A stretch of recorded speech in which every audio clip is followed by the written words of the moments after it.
All right, we are rolling. I am here with the man, the myth, the legend. I'm here with my friend Pyre. How you doing today, sir? Really great, really good. Thank you. I'm honored to be here. Thank you.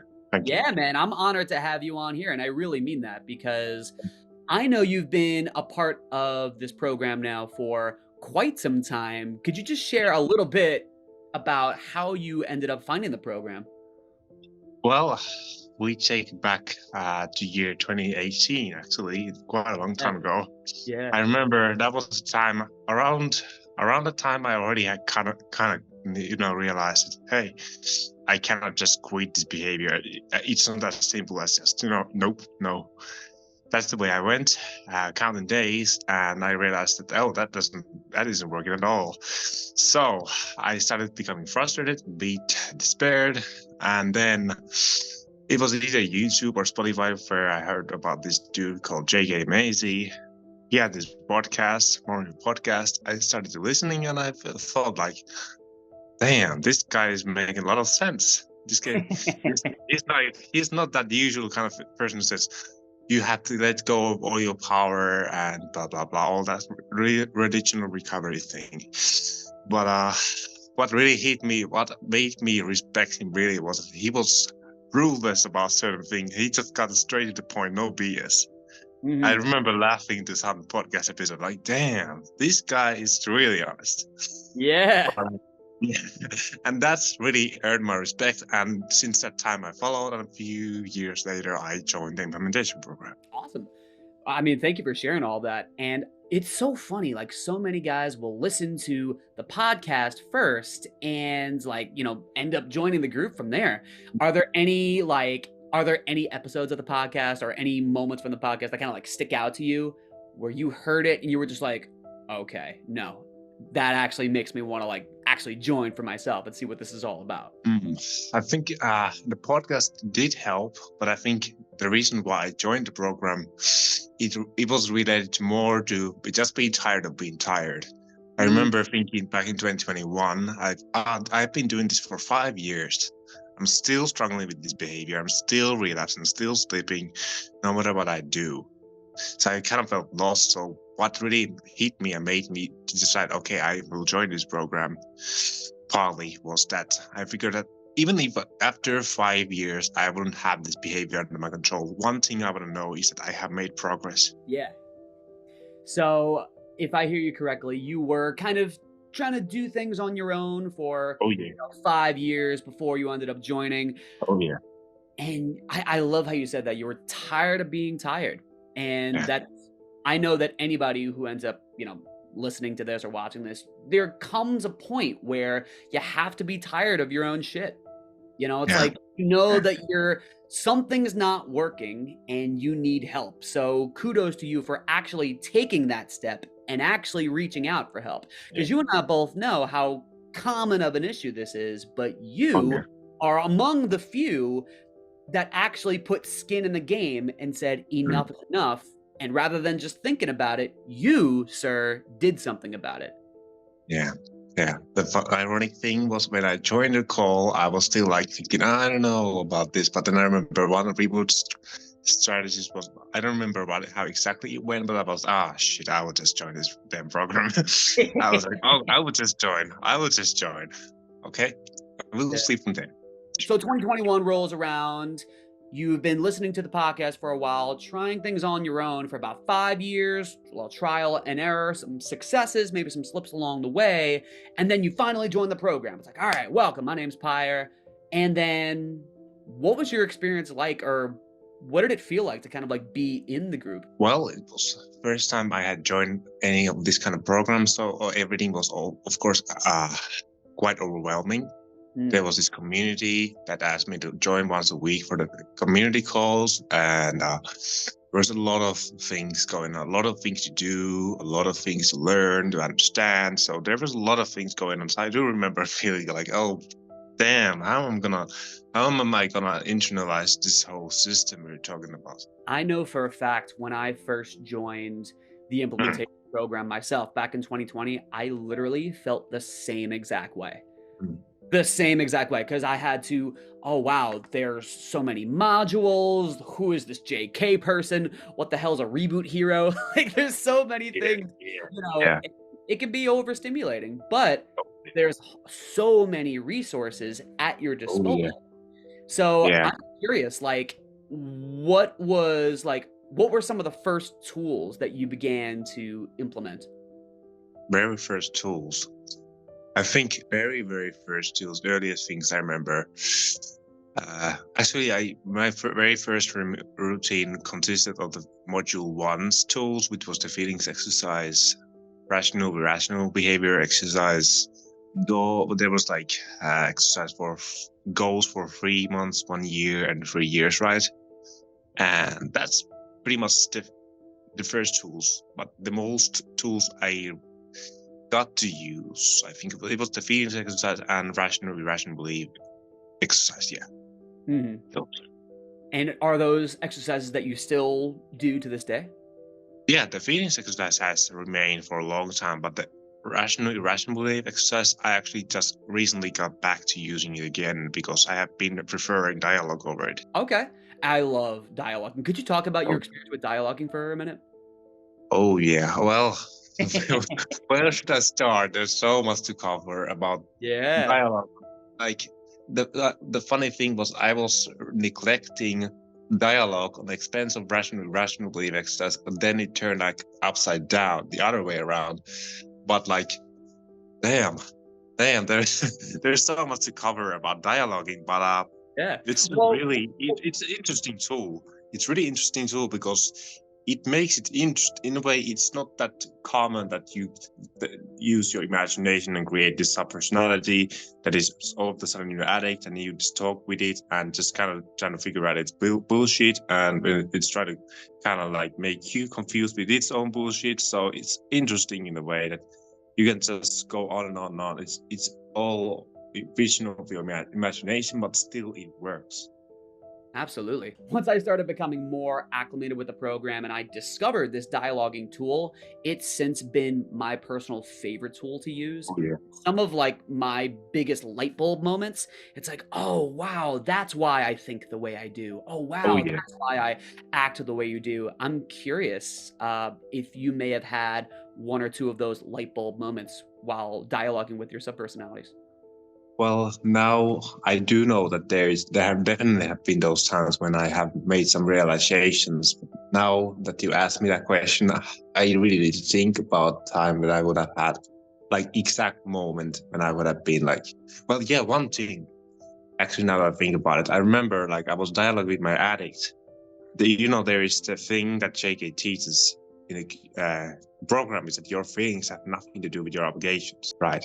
So I made realization that basically what your addict is telling you that your feelings have something to do with your obligations. Your obligation is to give in your emotion to feeling that's quote unquote need to medicate yourself with porn. But the thing is that your feelings have nothing to do with your obligation. That was kind of like light bulb moment for me to understand, like, hey, that's actually true in that case as well. Because what JK usually means by that affirmation is that you need to do what you are obligated to do, no matter what you feel. But Mhm. also that goes both ways. That you're not obligated to do what you feel just because you want to do it. Interesting. I love Yeah. that. Your Mm. obligations and your feelings are two separate things. They're Yeah. both equally important, but they're not interconnected. Yeah. I Yeah. love Yeah. that. And that's I think you worded it a lot better than I could. As far as like the importance of the dialoguing tool, just Yeah. I love that. So beyond the tools that you've learned how to use along the way, and of course, what's once you get into the program, you're connected with a few accountability partners, right? Yeah. You connect with other like-minded Mm. guys. As far as your Mm. experience in the group goes, and even with your APs, what has your experience been like with that? Well, I had many APs. Actually, I have found about two of them that have lasted for 2 years. Hmm. And that's actually a great thing. But there were many APs on-off relationship, which kind of works. Well, few of them were kind of half-assed and not really worked. But reason was always either that I wasn't staying consistent, they weren't staying consistent, I wasn't accountable, they weren't accountable, all that kind of things.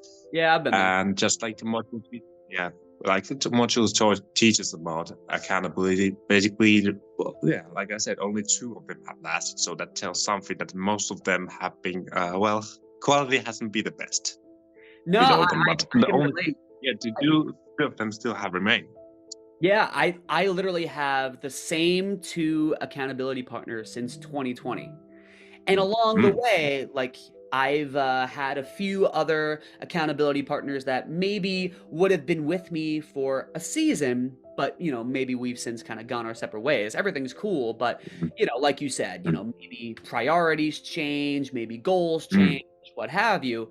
But yeah, the cool thing about the group is that you do exactly that. You meet guys, maybe your mm. stories don't line up to a T, Yeah, but we yeah, all joined this group for a reason. oh yeah. We all joined not just to learn new tools and learn new techniques. We learned how to get rid of this behavior that have proven to be unhealthy for us, right? Mm. So, yeah, accountability is huge. You also mentioned the group coaching calls. Can you talk about that a little bit? Yeah. Well, first off, I need to say that I could have taken more. I could have utilized more of them. Main sessions I attended were Coach Milan's sessions and JK's, of course, himself sessions. I think, like I said, I could have utilized them much more, which to my regret I didn't do. But still, I can tell every time I joined, the only reason why I wouldn't have resolved that issue, the reason why I would be still struggling with them was usually just because of either I hadn't defined the problem clearly, or that I wasn't taking action after I had the solution for my problem. So usually it was never the way that, oh, they didn't know what they were doing or they were giving me wrong advice. If they were giving me wrong advice, we returned to the first point, which was that I didn't clearly define my problem. Okay. So, as far as I mean, sure, consistency with those coaching calls, it's sort of, because again, you get to not only become exposed to the advice of an expert, whether it be in, of course, porn addiction or mental health or in trauma recovery, like say for Dr. Eastman, right? Or having a life coach like Dr. Rankin, you have a lot of different ways to stock up and reboot capital, right? Where let's say a goal of yours is to become more disciplined in your mindset and your self-talk. Milan is a huge, oh man, he's like a titan in that, right? And Yeah. we're so thankful to have him. Is there anything that you remember since you mentioned his sessions that may have stuck with you? Well, I think first off, I need to say that Milan was my preferred choice. Because his sessions were on my time zone, I was able to attend them. And of course, I could have attended all the other sessions, but they were usually the time when I was already supposed to be in the bed. So Okay. it is what it is. But still, I think that Milan was a solid guy with solid advice, and I definitely every time I was joining his sessions, I never needed to disappoint. Only reason I was disappointed was usually because I didn't have my shit figured out with the question I could ask, and yeah. Yeah. Are there any lessons that you have learned along the way? There have been definitely I guess in small paradigm shifts. I think now I need to really think about some specific. I do remember the funny voice thing, but the practice where you kind of Yep. first you hear your negative self-talk going in the way of talking with the voice, let's say Goofy or whatever, Smeagol, Arnold Schwarzenegger or whatever, like it. And then you kind of imagine how it sounds, make it funny, and then that kind of you replace it with something that sounds inspirational, which is the positive self-talk itself. So that's the first thing that comes to my mind. Those very interesting and very cool ways of reframing the situation. But actually, now I remember there was this one session I remember attending. My brother actually was asking a question about self-image, and I remember the practice was the practice was about imagining your negative self-image getting smaller as the other one was getting bigger. If I don't remember exactly was that how the practice went, but something where he kind of like gave a lot of those kind of visualization-based practices, and those were the things that I first remember when I think back on the sessions. Thank you so much for sharing that. And his tool of kind of giving your negative self-talk a funny voice. It's so, like you mentioned about JK himself, like very non-traditional. Like, where else are you going to find this kind of approach or advice? It's like, you know, you have that narrative in your head, like, you know, Pyry, you're no good, you suck, you know, you're never going to achieve anything. But the background music is just like, it's like, you know, but it works. So, Milan, we're, like I said, so thankful to have it. I'm glad you got a lot out of it. That's awesome. Oh yeah, definitely. Many things I think I could have. The only reason why I wouldn't have really taken full advantage of it was lack of action, I think. But it is what it is. Yeah, it's all good. It's all good. But nevertheless, I'm glad that even though, you know, there may have been a time zone difficulty, you were still able to attend when you could. And the calls are always available as far as the recordings and the group. So they're there at your disposal. But as far as, so the coaching calls go, like, huge asset to the group, lots to learn from, and good people to learn from. During your time in the group, I'm curious, are there, like, because a lot of life has happened between 2021 and now, right? You know, not just in reboot wise, but I'm sure in your own experience, like any like huge wins like within your time in the group, or it doesn't have to be like, oh my gosh, like life-changing wins, but any wins that come to mind for you. Well, I think like in itself joining the program was one of the biggest wins, but if I would need to some wins that really hit me, like I was like, even the small wins, now we're thinking about it, but I think like one of the biggest wins was understanding, like, I remember this was back in 2021, or just when I was starting with the program, like I kind of finally realized that this is really about changing beliefs at its core. That was the kind of like, so the thing I hadn't understood, but making that realize is okay, so I just need to change my beliefs. So, well, we know that isn't easy, but making that realization itself was like, damn, is that what is it about? Oh, okay, damn. But like, I think like, eventually last year I had one of my deepest relapses, which was really troublesome to get out of, I remember. But eventually getting out of it, damn, that felt good. That felt really good to get out of the relapse. It was one of the longest relapses, I think. I don't remember how long, but I think we were talking about months.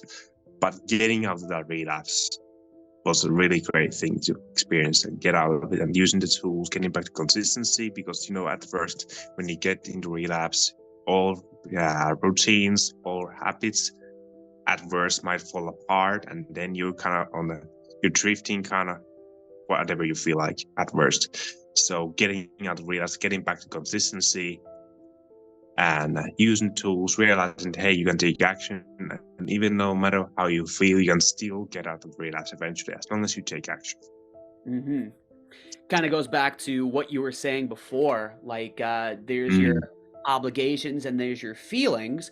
Both are important, but they're not interrelated. So despite your feelings or your current circumstances, you know, there's still the tools at your disposal, there's still the group, and there's still action that you can take. Remember what it says in Breaking the Cycle, you always have a choice. And it's so true. But I want to target one thing that you said. I just wrote it down. I love how you said the real point of the group is not just, you know, getting rid of porn and things like that. It's changing beliefs at their core. I love that. Can you talk a little bit more about that? Like, I think this is a bit advanced stuff, but in a way, I remember one of the books recommended. was the what you say when you talk to yourself, and it teaches quite simplistically how our thinking works. It basically starts from our action. Our actions are based on what I feel. Our feelings are based on our attitudes, and our attitudes is based on beliefs. Yada yada yada. But everything that we do, of course, it's like this is a bit circular answer, but I do my best. Beliefs, basically, well, they do in the end, but that pretty much define all the things we do or we don't do because we emphasize some things and then we take certain things for granted. We start to kind of go in the wrong directions without our knowing because we think of, okay, so this is the way we're supposed to do, or we think we know better than other people, so we better not listen. Oh, they don't know what they're talking about, so I got this. Oh, you don't. Next month, next year, relapse again. Oh, I haven't got it. And the worst thing is that if you don't learn from your mistake, that's the state you're going to be at pretty much the same year, next year, whatever, if you don't take your lessons you need to learn. So the beliefs, I think even JK said that the mental reboot capital, that's the most troublesome area to work on. Physical reboot capital, as long as you stay consistent, eat well, sleep well, move, have some system to keep you occupied with, and you take action, that's pretty good.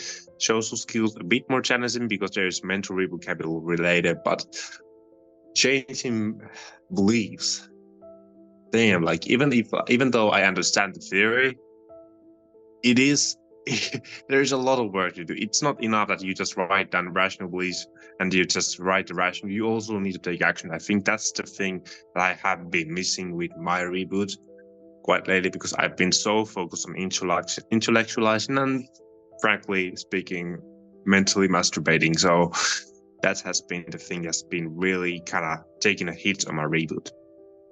Okay. But Well, like you said, essentially nothing changes if nothing changes. yeah.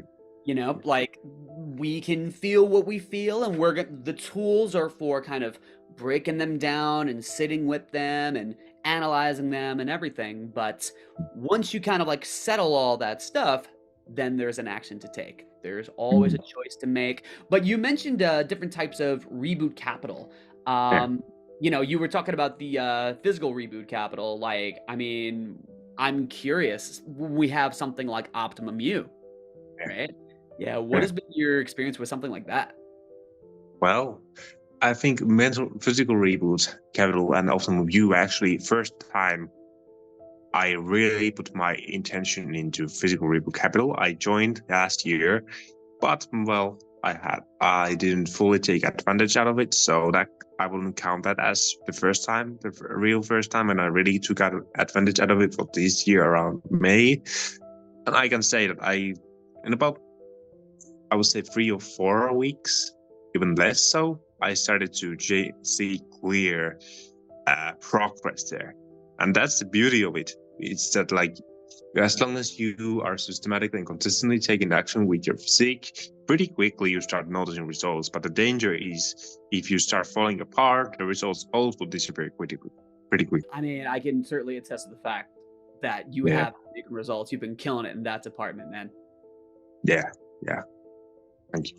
Yeah, Appreciate no, it. absolutely. Just cheering you on. Thank So you. I have a question for you. Yeah. So with all this experience that you have garnered through your time here in the group, right? Whether it be through, you know, what you've learned with the coaching calls, staying accountable with your APs, Optimum U, and just all of your life experience along the way. Is there anything, you know, the typical if you had a time machine kind of question, and with the experience and the lessons learned that you have now, if you could talk to the you from, say, 5 years ago who was trying to figure things out on his own, Mm.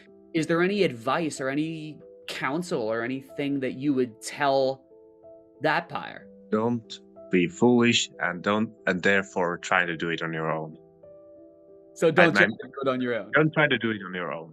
Don't try to do it on your own. I think, like, first time I got my AP, that was in 2020. And this was 4 years after I had been trying to quit this on my own.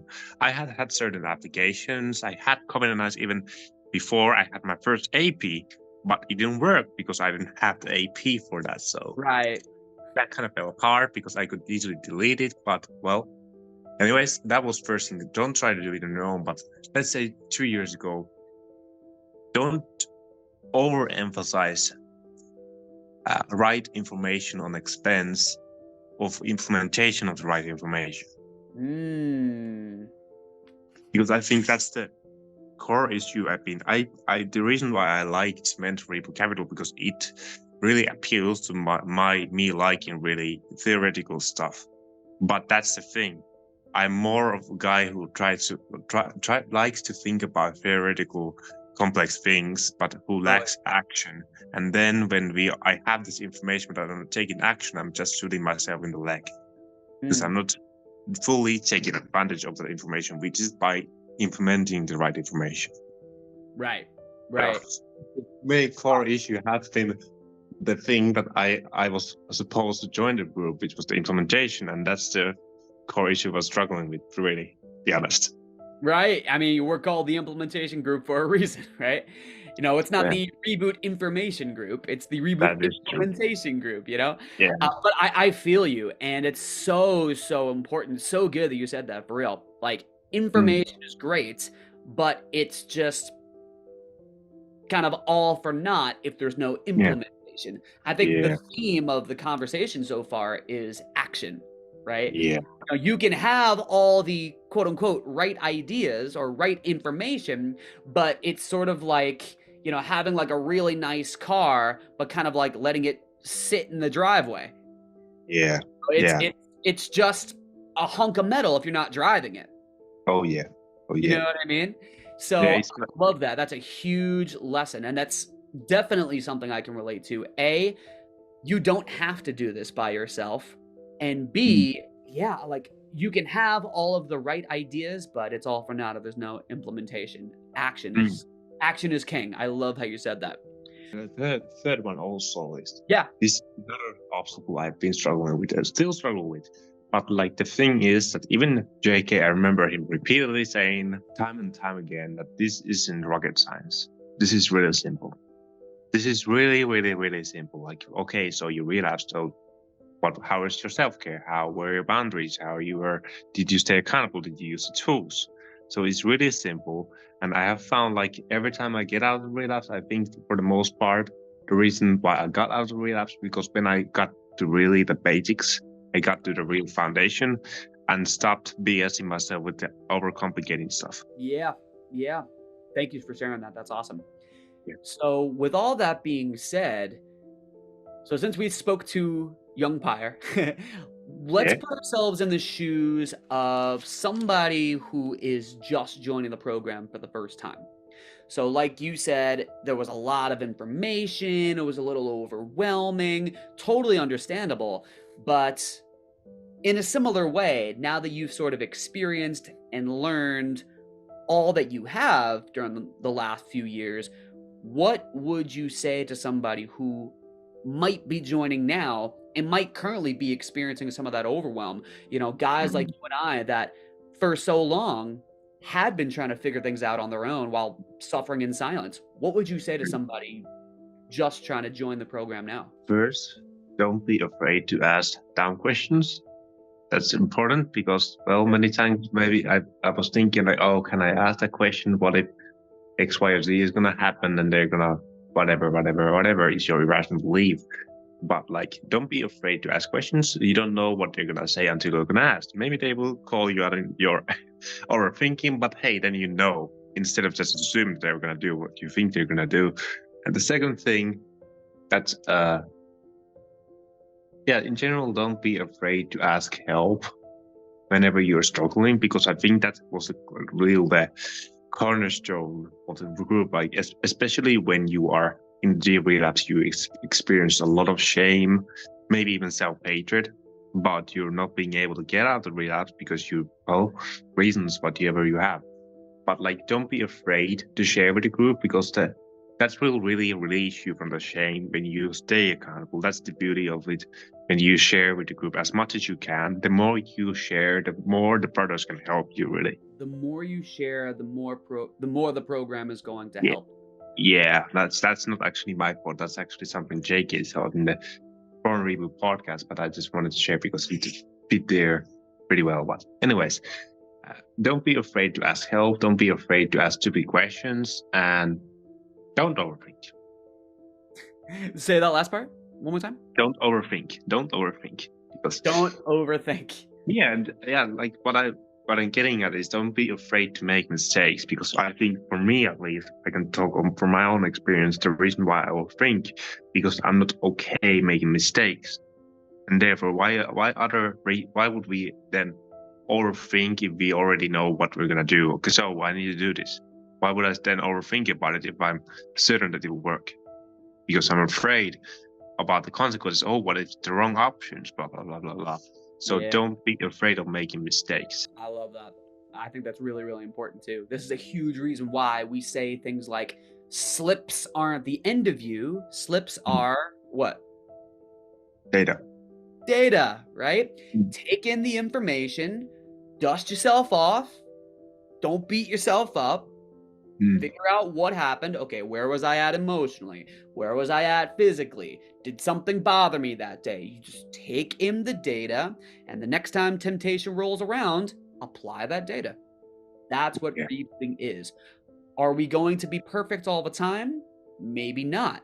But like you said, it's that consistent action of just that. Yeah, and is the goal really to be perfect? Well, human nature is imperfect, so you go figure. Yeah, Yeah. but I want one last thing I want to say. This was Go for something it. I really lately understood. Like there was this quote my AP shared about the question to really reflect on when you try to figure out things in life. Like, what are you willing to struggle for? Mm, This kind of helped me to kind of understand that whenever you are in a relapse, what are you gonna like? Are you gonna choose the pain? Okay, so we are in the situation you are trying to get out of relapse, but sometimes the pain in the ass is that you're trying to figure out the data. You're overthinking it, and then you're like, ah, shit, I don't want to do this. So the question is that which pain are you gonna choose? Are you gonna choose the pain of using the tools, doing the hard work, feeling stressed, overwhelmed, frustrated, or are you gonna choose the pain of not doing anything, and then you're gonna, at the worst case scenario, start self-criticizing yourself, maybe thinking about self-harming or some other thing. So which pain are you going to choose? Are you going to choose the pain of uncomfort, or are you going to choose the pain of suffering that's can lead to anything, basically? that's so good. I love how you said that. Choose your pain, because pain in any sense is going to be inevitable. Yeah. Right. So it's like, I've heard a similar phrase, choose your hard. It's like it's hard to, rewire your brain and get rid of unhealthy behaviors and choose a new, challenge self-limiting beliefs. That's hard. But what also is hard is continuing to live as, somebody who's addicted to things that they know are unhealthy for them. It's hard to have relationships be strained because of that. It's hard to have opportunities be taken away. So choose your pain, choose your hard. And I think that's a really, really good lesson to learn that we all can take away from. Thank you so much for sharing that. Of course. Welcome. Happy to help. Happy to help. Yeah, man. Pyra, thank you so much. Before we close it out today, anybody you want to shout out? Any last words? Well, I don't know if I don't know if I can say any names, but if you are my brother listening to this, hello, what is up? What is up? Hopefully you're doing great, and keep on using the tools. And yeah, don't overthink. That's the thing I'm gonna tell you. Don't overthink about it. Just do it. Just Don't like overthink it, just do it. I love it. yeah, All right. Thank you so much. And I think we got it. Thank you, man. yeah. Appreciate it.